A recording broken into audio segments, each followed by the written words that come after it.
Good morning, all of you. Myself, Dr. Harshita Rathod, Assistant Professor, Psychology. आज हम मनोवैज्ञानिक सांख्यिकी पेपर में मापन के स्तरों के बारे में बात करेंगे।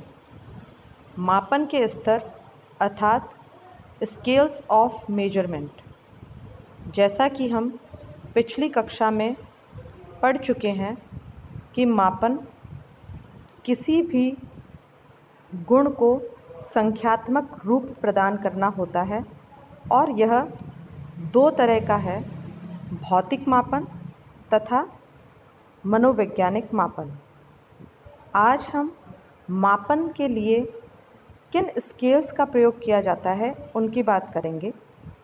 मापन के स्केल्स अर्थात उन स्तरों की बात है जो अंक प्रदान करने के लिए एक नियम को बताते हैं, अर्थात हमें किसी भी वस्तु को, किसी भी गुण को हम किस तरह से मापेंगे, इसके लिए कुछ नियम बने हैं जिन्हें ही मापन का स्तर बोला जाता है। और प्रत्येक मापन के स्तर के लिए अलग अलग सांख्यिकी विधियों का उपयोग किया जाता है। मापन के 4 स्तर बताए गए हैं। पहला नामित या वर्गात्मक मापनी, जिसे हम इंग्लिश में नॉमिनल स्केल कहते हैं। नामित पद का शाब्दिक अर्थ है नाम देना, वर्गीकरण करना अथवा पद संख्या देना। यहाँ मूल उद्देश्य है कि एक वस्तु को दूसरी वस्तु या वस्तुओं से केवल नाम के द्वारा अलग करना अथवा उसको अलग पहचान देना।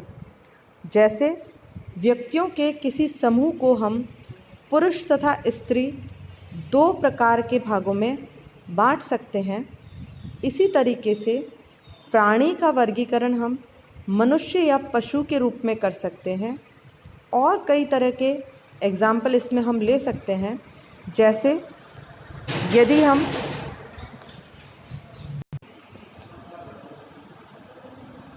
वेजिटेबल मार्केट में जाएं तो हम वहाँ पर सब्ज़ी तथा फ्रूट्स या फल के रूप में सभी चीज़ों को विभाजित कर सकते हैं।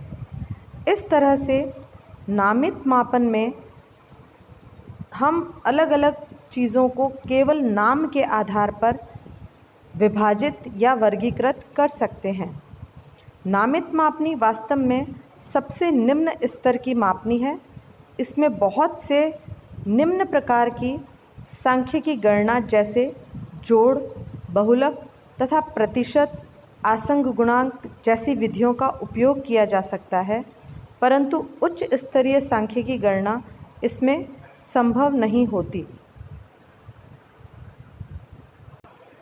दूसरी मापनी क्रम सूचक या कोटि अंतर मापनी कहलाती है।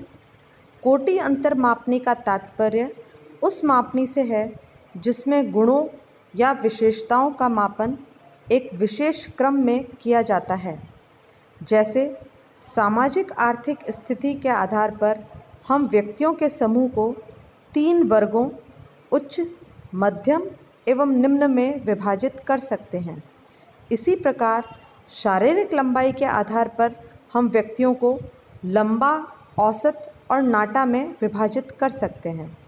कहने का तात्पर्य है कोटि सूचक मापनी में हम नाम के आधार पर वर्गीकृत किए गए वर्गों में जो सदस्य हैं उनको एक क्रम में लगा सकते हैं और यह क्रम किसी भी विशेषता के आधार पर अधिक से कम या कम से अधिक की ओर हो सकता है। इस मापने की विशेषता है कि इसमें जो वर्गीकरण किया जाता है उसका प्रत्येक वर्ग या दूसरे वर्ग से किसी गुण या विशेषता के आधार पर कुछ नीचे या ऊपर होता है। जैसा मैंने आपको बताया, यदि आपने व्यक्ति को लंबाई के आधार पर बांटा है तो वहाँ लंबा औसत से अधिक होगा और नाटा औसत से कम होगा। और इस तरह उन वर्ग या कोटि के मध्य दूरी समान या अंतर समान नहीं होता। कहने का तात्पर्य है कि आप व्यक्तियों को आप समूहों में बांट सकते हैं, परंतु उन समूहों के बीच अंतर समान हो ये आवश्यक नहीं है। इस कारण ऐसी मापनी पर गणितीय परिकलन सदैव सही नहीं होते। यह मापनी दो या अधिक वर्गों या व्यक्तियों के बीच अंतर को बताने में ही सक्षम है, परंतु उस अंतर की मात्रा को बताने में सक्षम नहीं है या अक्षम है।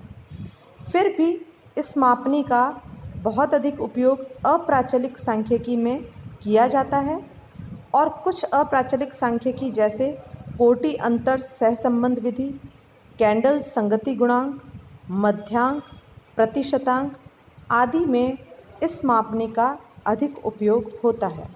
धन्यवाद।